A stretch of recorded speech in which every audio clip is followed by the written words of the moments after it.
Je salue Jannick Anctil. Bonjour, Jannick. Bonjour, M. Beaumont. Ce livre-là se dirige pour être un best-seller. Je regardais les palmarès de vente, puis il se vend quand même pas mal. Ben, je suis allé le chercher. Et actuellement, par exemple, chez Archambault, il est en 6e place. Ouais. Oui, il occupe une place de choix. Alors, Libérez-nous des syndicats de Éric Duhem.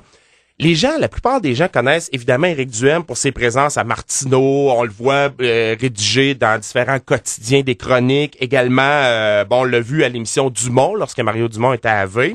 Mais ce que beaucoup de gens ne savent pas étrangement, c'est que il a fait un bon passage en politique. Il a d'abord été bénévole pour le Parti québécois.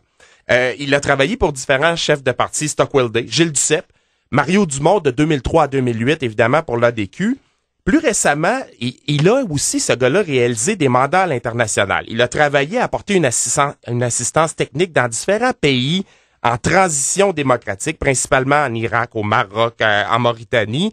Il a été nommé récemment par le gouvernement canadien sur une espèce de panel de conseillers qui doit mettre en place une nouvelle agence non partisane de promotion de la démocratie.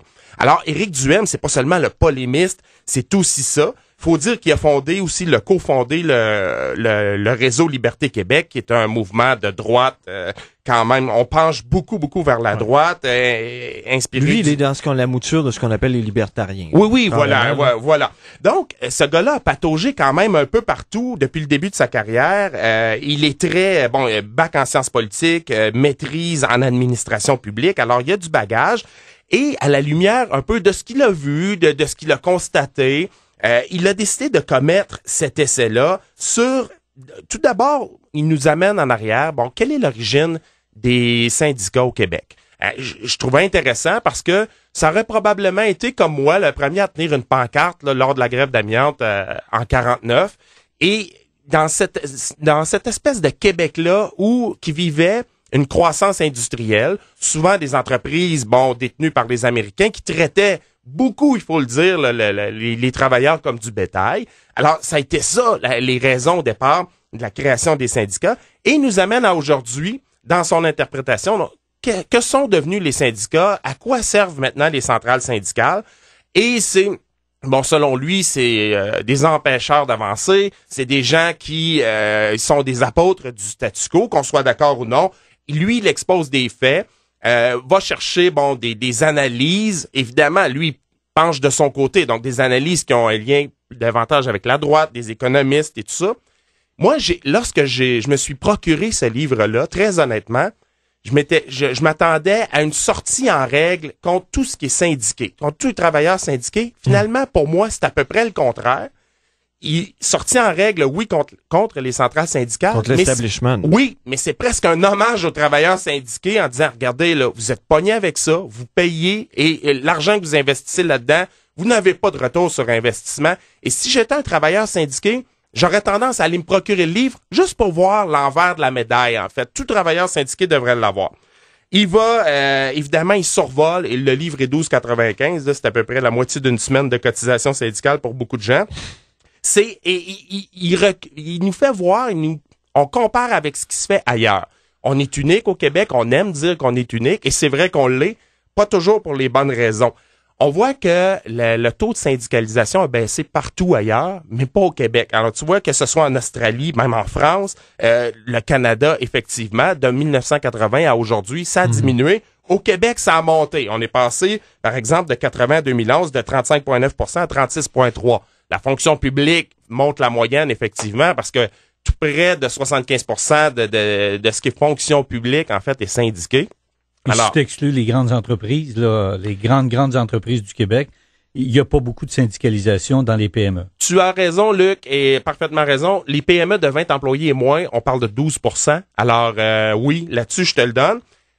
On survole également, et c'est assez impressionnant, l'immense puissance des syndicats. Autant on s'affiche toujours, et il y a une opération de mise en marché incroyable, on s'affiche comme le défenseur du travailleur vis-à-vis le gros méchant capitaliste.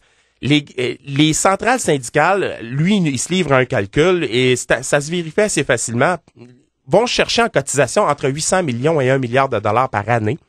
Et il fait le comparable avec tout ce qui est regroupement patronal, là, les associations, que ce soit le Conseil du patronat, les chambres de commerce, Fédération canadienne d'entreprises indépendantes, qui, avec les cotisations, vont chercher à peine 1% de ça.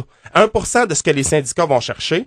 Également, tu regardes le ministère du Travail qui a un budget 30 fois moins élevé que ce qui entre comme cotisation auprès des grandes centrales. Alors, le rapport de force, quand tu es au ministère du Travail et que tu t'assois avec les bons des centrales syndicales, il va te dire il y a un débalancement assez frappant. Également, ce qui me frappe beaucoup aussi, évidemment, on le savait, mais l'absence totale de comptes à rendre à qui que ce soit. Hein, les états financiers des centrales syndicales ne sont pas dévoilés. Et j'aime bien savoir ce qui se fait ailleurs. Aux États-Unis, les Américains ont adopté des mesures qui forcent la transparence. Vous êtes une centrale syndicale, vous dépensez plus de 250 000 $, ce qui est minime, et tu dois produire 2 types d'états financiers. Il y a 68 postes dans ces états financiers-là, 47 seulement financiers. Ça peut être consulté par absolument tout le monde sur le web de façon anonyme. Alors, finalement, ce que ça a fait, c'est que de 2001 à 2007, le gouvernement a forcé les centrales à redonner 103 millions de dollars de cotisation aux travailleurs. À leurs membres. À leurs membres, parce que c'était une portion qui servait à de la propagande, c'était une portion qui servait à autre chose que négocier des conventions collectives et défendre les intérêts des travailleurs.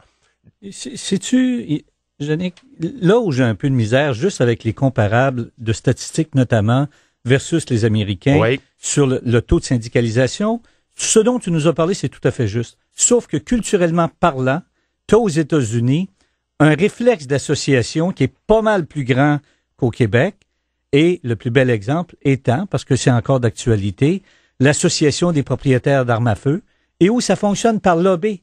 Et eux, là, la culture d'association est pas nécessairement au travail, mais regarde ce qu'ils viennent de créer avec le National Rifle Association, encore une fois, où ils vont faire plier les sénateurs américains.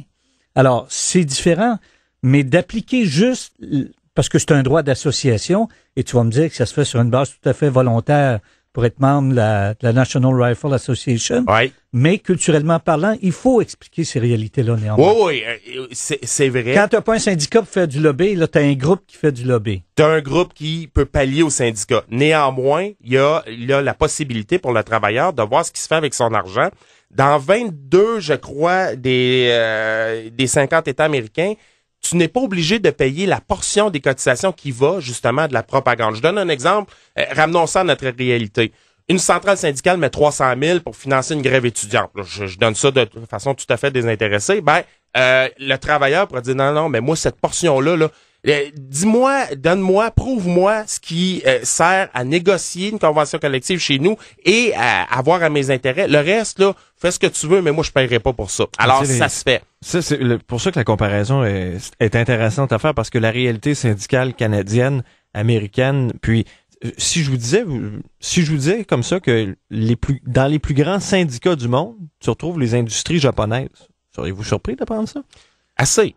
À première vue, le premier réflexe, ça serait oui. Mais ce sont dans les plus grands syndicats, mais à la différence qu'ils ne font que des mandats dits industriels. Donc, ils font pas de politique, là. Oui. Le syndicat gère des conventions, gère des conditions de travail, puis des griefs de travail. C'est ce que ça devrait être au départ. Pour moi, c'est ça, là. Et il est là la majeure différence. Également, lui, Éric Duhem, moi, j'avais très hâte d'acheter ce livre-là parce que ça fait 2 ans que je le vois sur les réseaux sociaux dire amenez-moi du jus, témoignez-moi, vous êtes des travailleurs syndiqués. Et là-dedans, évidemment, il dit j'en ai reçu des centaines. Il devrait y avoir un tome 2 qu'avec des témoignages de gens qui disent moi je suis syndiqué, là, je paye tant par semaine, je trouve ça dégueulasse. Il y a un chapitre sur l'absence totale de démocratie. Comment on peut former un syndicat? Évidemment, 50% plus 1. On voit ce qui se fait ailleurs, ce qui n'est pas nécessairement le cas, mais la formule RAND, au départ, comprenait le vote secret. Ça a tombé en cours de route. Pourquoi ne pas permettre ce vote secret-là? Ailleurs, ça se fait. En fait, il y a 4 provinces canadiennes qui peuvent accorder une accréditation sans vote officiel. On voit tout de suite que ce sont les provinces les plus riches, mais il faut pas faire de lien, là. Île du Prince-Édouard, Nouveau-Brunswick, Manitoba et Québec. Ici, ça prend 50%. L'île du Prince-Édouard, 60%, 65% au Nouveau-Brunswick. Au Québec, tu as 12 mois pour ramasser les signatures. En Ontario, 6 mois. Colombie-Britannique, Alberta, 90 jours. À un moment donné, ça s'étire pas.